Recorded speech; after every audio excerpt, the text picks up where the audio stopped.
Hey everybody, how's it going? I thought during this pandemic I would take some time and get back to some flint knapping. I thought what I'd try to do today is make a very modest arrowhead out of a piece of knappable material. This is dacite, and people have wondered where I get it. I buy it online at neolithics.com, and then I'm going to use a hammerstone and deer antlers. So all of this is aboriginal, or what's called abo flint knapping. So my goal today is to not even notch the arrowhead. So I'm just going to make a lanceolate or leaf shaped arrowhead, and this could totally get hafted onto an arrow and works just fine.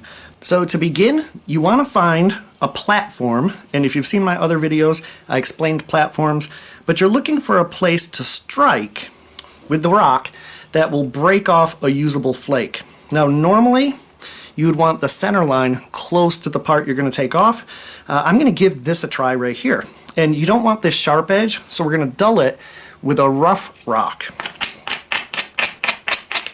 And it'll sturdy up the platform so that you can strike and take off a flake. Okay, so you can see that I have a sturdy platform edge, and using the pointed end of this rock, I'm going to strike down and into the piece, and it should remove a flake from this side. And I'm going to hold it against my leg for a little more support. Okay, that's a tiny chip. That's not a good flake. Okay, here's the flake that just came off. Alright, after a few more strikes, I got 2 more chips. We're going to try this, and let's start with the smaller one because it's thinner. This is called the bulb of percussion. You notice it's a little thick. That might give us a little difficulty. So let's see what we can do with this piece. I'm going to set my fairly flat, rough rock on the lap with another piece of leather. And we're going to use an antler to pressure flake this piece. Pressure flaking simply means you put pressure on the tip of the antler and it breaks off flakes. Now what I'm doing right now is just roughing in the shape. You could also do this with your hammerstone, but because it's so thin and so small, you might have difficulty doing that. So this might take a little time, but just work your way around, trying to break off any of those thin areas, the edges, which we don't want. And periodically, you can look at it for its shape. So you notice we basically want to try to take off some of the side and bring this over more. So let's start there. Here I'm using the edge of the antler on the really thin parts. Okay, so for some of these thicker areas, like this base right here is a little thicker, I'm going to come down and strike it with the point of the hammerstone.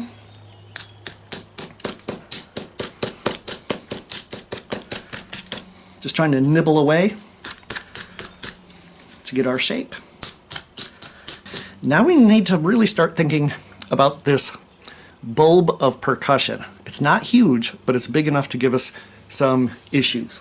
The first thing I'm going to do is go around all the edges and grind it. That's because some of the edges are sharp.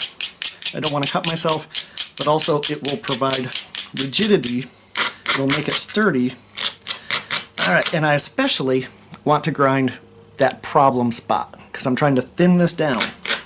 I'm upgrading to a little sturdier antler tip, and again I'm going to press on the platform and drive flakes this way. And they're just going to be little tiny flakes just to try to thin this and get the center line. So I'm holding it against the pad, against the rock, putting the tip of the pressure flaker in, trying to press in and down. Okay. So like I said, little chips. You notice that part broke off a little bit, but I'm going to try to get this center line close to center.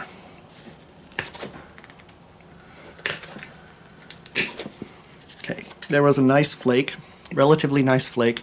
You see what's happening is I've got my first flake scar, my second flake scar, and I'll keep working down here.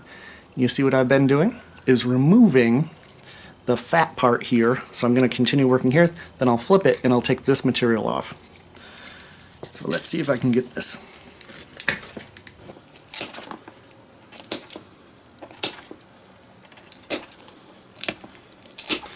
So you see the pattern we're starting to get? We're starting to get flake scar patterns, and we are removing that fat part.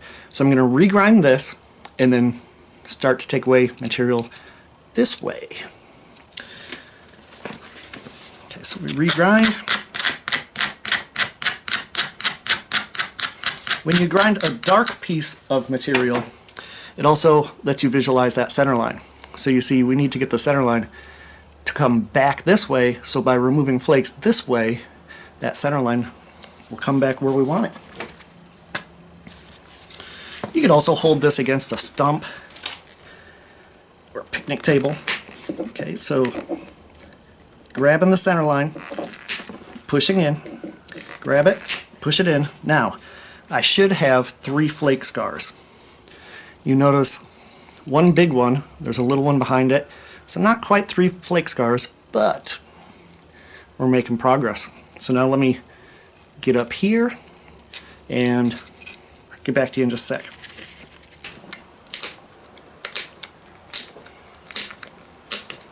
Okay.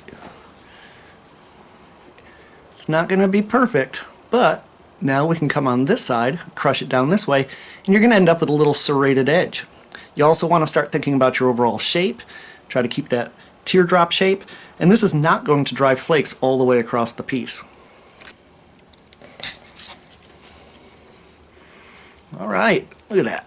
It's actually starting to look like an arrowhead. I'm just going to keep working all the way around and be back in just a minute. Okay, I'm in the final stages here. I'll show you in just a second. But it's just taken me maybe 10 minutes. Okay, so first of all, you'll notice I don't have pressure flaking scars all the way across. They really don't need to. This is a primitive point. This is not for aesthetics. You notice on this side, we have, again, smooth, but almost a beveled edge where we took some of the meat off. And I know that this doesn't look very sharp, but it's nice and symmetrical.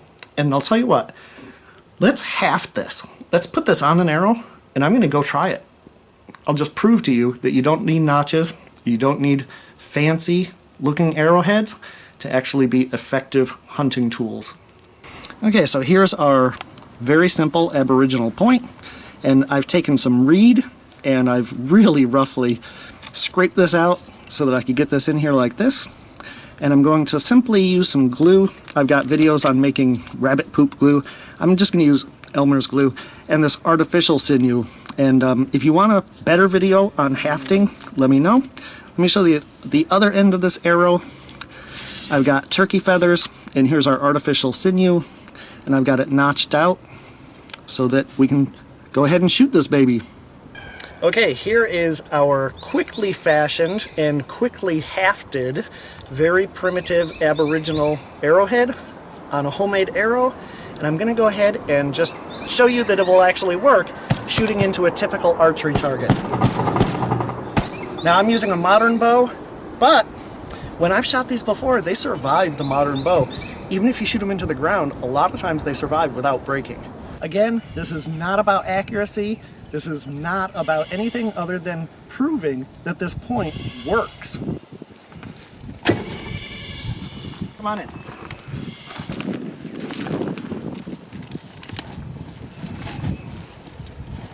Man, it's in there.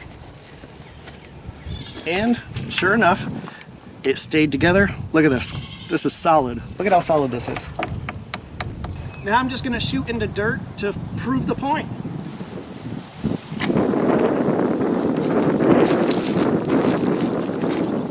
Again, the point is still on there. It's still pretty sharp. Blue says, don't underestimate these primitive arrows. They were killing deer for thousands of years. Longer than metal arrowheads. All right, peace out.